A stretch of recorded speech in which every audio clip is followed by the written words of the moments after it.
Parurusahan ng Diyos ang mundo. Makinig kayo. Wawasakin ng Panginoon ang mundo hanggang sa hindi na ito mapakinabangan, at pangangalatin niya ang mga mamamayan nito.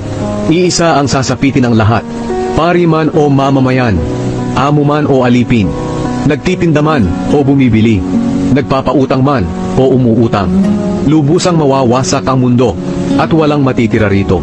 Mangyayari nga ito dahil sinabi ng Panginoon, matutuyo at titigas ang lupa, manlulumo ang buong mundo, pati na ang mga kilala at makapangyarihang tao.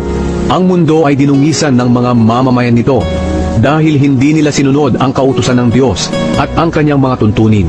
Nilabag nila ang walang hanggang kasunduan ng Diyos sa kanila.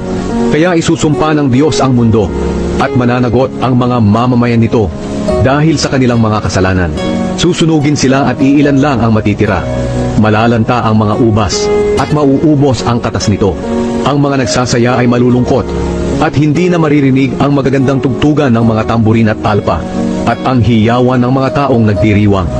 Mawawala ang awitan sa kanilang pag-iinuman at ang inumin ay magiging mapait.